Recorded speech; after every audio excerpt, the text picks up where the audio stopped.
All right, so today we're learning 5.3 for trig and 4.4 for pre-cal.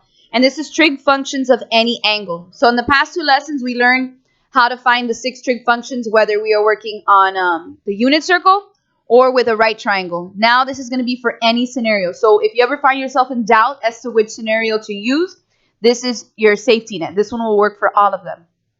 So the first thing we need to be able to do is figure out what quadrant we're on when they give us 2 bits of information. So this question says, name the quadrant in which cotangent is positive and sine is negative. Okay, so let's start off by remembering what the signs look like in each quadrant. What are my signs in quadrant 1? Good, positive, positive. How about in quadrant 2? Negative, positive. Quadrant 3? Negative, negative. And in quadrant 4, positive, negative. Okay? I'm also going to refresh your memory on what these signs mean with respect to the 6 trig functions. So we know sine is our x value. Whoop, totally messed up. Nobody caught me on that one? What is sine? Thank you, guys. Y value. Cosine is my x value. Tangent is good. Sine over cosine or y over x?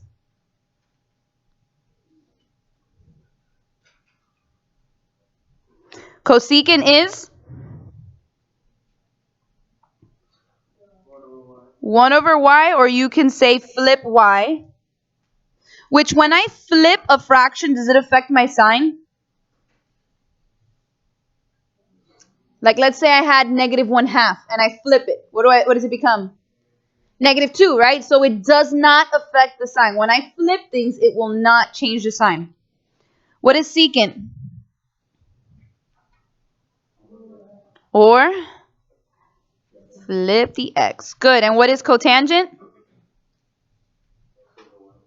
Good. Or cosine over sine. Or we could say x over y. Okay? So let me get out a different color and let's start eliminating, okay? So if I said cotangent is positive, cotangent is when I divide the two, right? And I want to end up with a positive. In which of these 4 can I divide the 2 and have a positive? So let's look at quadrant 1. If I divide positive by positive, what do I get? Positive. So far, this one's good. If I divide these two, what do I get? Negative. So I want, when I divide them, cotangent to be positive. So this one is out. Make sense? Quadrant 3, negative divided by negative. Positive. So can I keep using that one or no? Yeah. So this one's good. And then if I divide these two, it's negative, right? So this one's out of the question. Okay? So far, I'm left with quadrant 1 and 3. Any questions up to there? All right, now the next part says that and sine is negative. If sine is the y value, which of these two have the y value as negative? Quadrant 3. So this statement, I'm in quadrant 3. Does that make sense, guys? So in all of these questions, they're going to give us 2 bits of information just like they did here. And step 1 on these next set of notes that I'm going to show you down here is to pick a quadrant. Are we all comfortable with picking a quadrant? Good? All right. So now here is the formula that you're going to need for solving trig functions of any angles.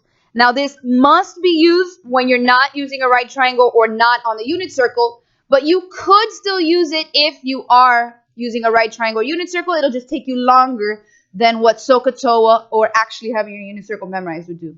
Okay? So hopefully these formulas make a little sense to you. Let's look at the 3 on the left-hand side here, okay?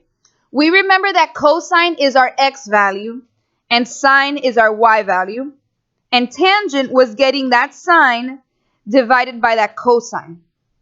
So hopefully that connection stays strong. The new thing here should be this r, which I'll explain r in a minute. And when I'm teaching pre-cal, I have everyone memorize everything in preparation for calculus. So if you memorize these three, remember these three are the flip-flop or the reciprocal of the first three. So if sine is y over r, then cosecant is r over y. If cosine is x over r, then secant is r over x, and so on. Sound good? Now, r has to do with the ratios of the other two sides. R is equivalent to square root of x squared plus y squared. Can anybody recognize that formula? It's Pythagorean. It's just, okay, so if I were to square both sides, it gets rid of this radical, and it's 2 sides squared equals the third side squared. Okay? So we are bringing Pythagorean, which has to do with the sides of a triangle, into these formulas. Okay? And then your steps, like we had said, step 1 is to pick your quadrant based on the 2 bits of information they give you. X, Y, and R, you're going to receive in the given information 2 of those. Your job is to solve for the third. Okay? So whether you can plug in X and R and you solve for Y, or any of the 2 and you solve for the third using this formula right here. And then 3, once you know your signs and once you know your X, Y, and R, you're just going to fill them into these spots. Sound good? All right, let's check out a question. Okay. If cotangent is negative 4 over 3 and sine is greater than 0, find the 6 trig functions. Okay. Well, step 1, I know that cotangent is negative. So cotangent of theta is negative. We can even fill that out here. Cotangent is going to be negative. And sine, what does greater than 0 mean? Not a negative, so it's going to be a positive. I know sine is going to be positive. What quadrant am I in if those 2 statements are true? Okay, well, sine is positive. If sine is your y, here I have y positive, and here I have y positive. So do you see how I can narrow it down to the top half? Okay.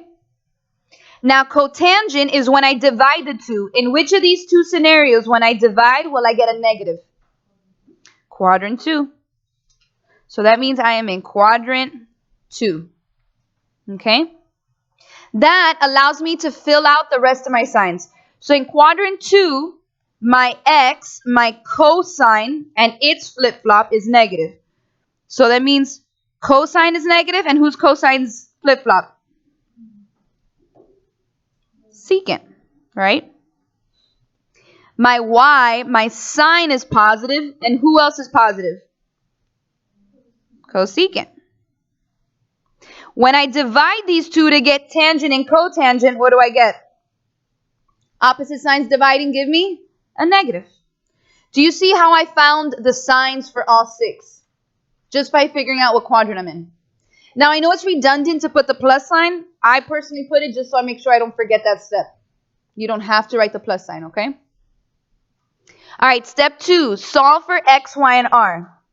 If they gave me cotangent being, now we can ignore the sign. Now that we figured out all our signs, we can ignore that sign and say that cotangent is 4 over 3. We know, based on our formulas that we wrote just a minute ago, that cotangent is x over y. Got that so far? So if x is 4 and y is 3, the missing one that I need to solve for is r, right? So set up your formula. R equals square root of x squared plus y squared.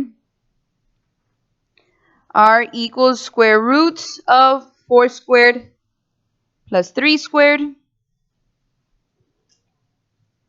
R equals square root of 16 plus 9.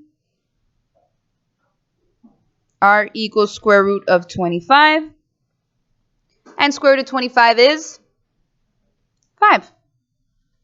Okay? Good to there?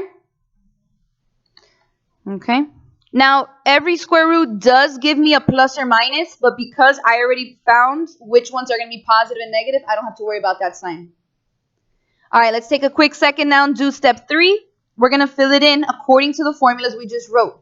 Okay, I'm going to be following these here. So if sine is y over r, I'm going to take this y, which is 3 over 5. Cosine is x over r, so 4 over 5. Tangent is y over x, so it's 3 over 4. Cosecant is r over y, so 5 over 3. Secant is r over x, so 5 over 4. And lastly, cotangent is x over y, so 4 over 3. All right, so next we're going to be talking about reference angles. Reference angles is an angle that lies in quadrant 1, very similar to coterminal, which was falling within one unit circle. But this is specifically in quadrant 1, which means that theta wants to be between 0 and 90, or if we're talking radians, 0 and 2 pi. Now, the rule for degrees is right here in this first bullet point, which I will have to show you a visual and a quick little formula for each. When we're working in radians, believe it or not, it is going to be probably the easiest trick you will ever learn. Okay? So let's start off with degrees. My rule says to find the angle closest to the x-axis. Okay? Remember, if we pass 90, we are no longer reference. So in quadrant 1, here's the angle that I drew. The question you should ask yourself is, should I go right to be closer to the x-axis, or should I go left? Which one's closest to the x-axis? Going right. So it should make sense to you that when I am in quadrant 1, I am already a reference angle. So if they give you an angle that's in quadrant 1, you can say that that is your reference angle. Okay? So if I say find the reference angle to 47 degrees, your answer is just 47 degrees. Okay? Now quadrant 2. Check out the line that I landed on. Would it be closer to the x-axis if I go to the right or to the left? To the left, right?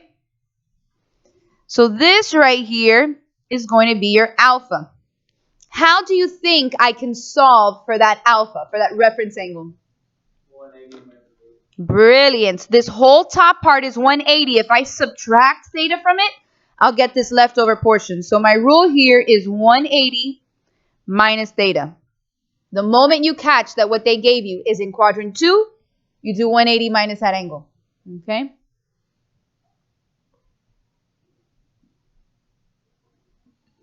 All right, quadrant 3. Quadrant 3. Would I be closest to the x-axis going to the right or going to the left? To the left, right? So this is going to be my alpha. What do you think I can do to solve for that value?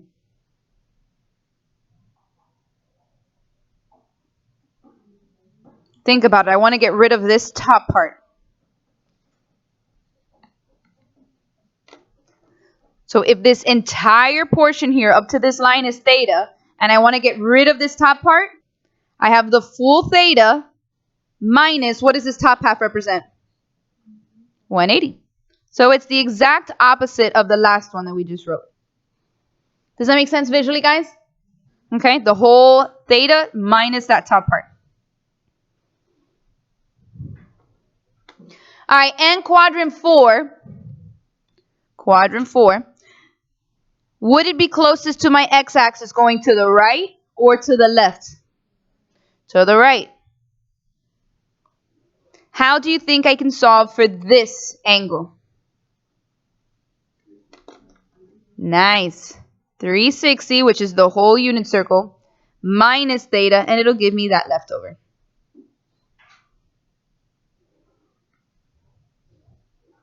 All right.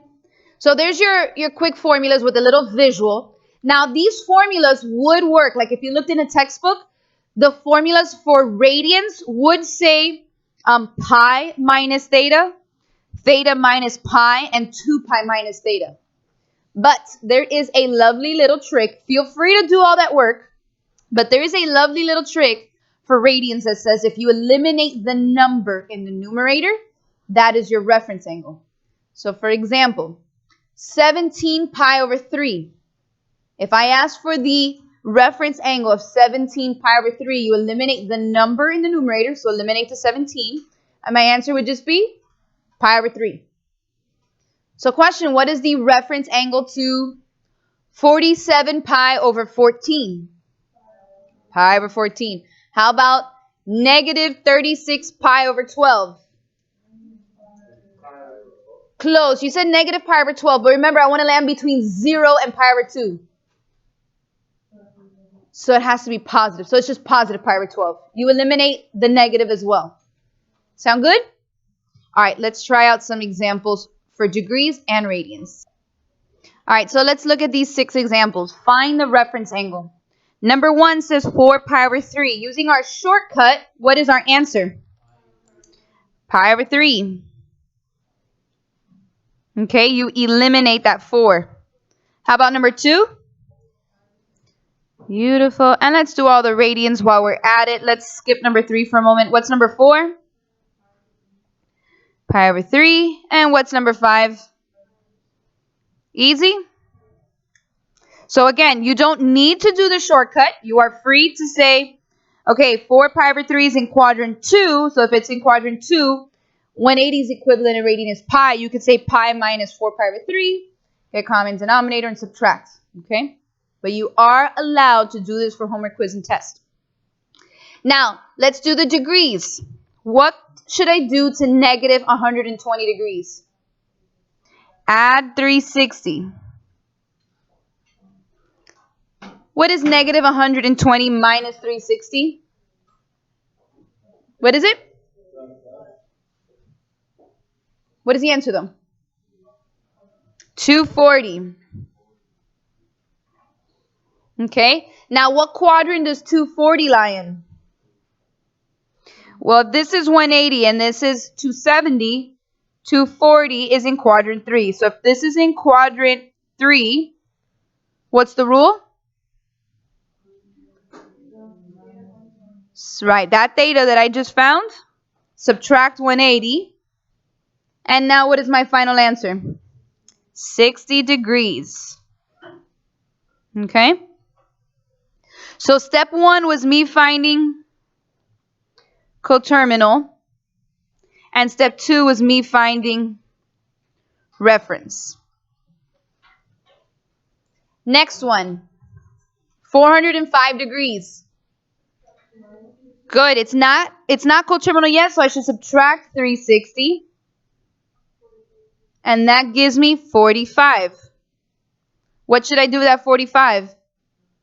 Nothing. It is already in quadrant 1. It is already a reference angle. And you're done. Okay?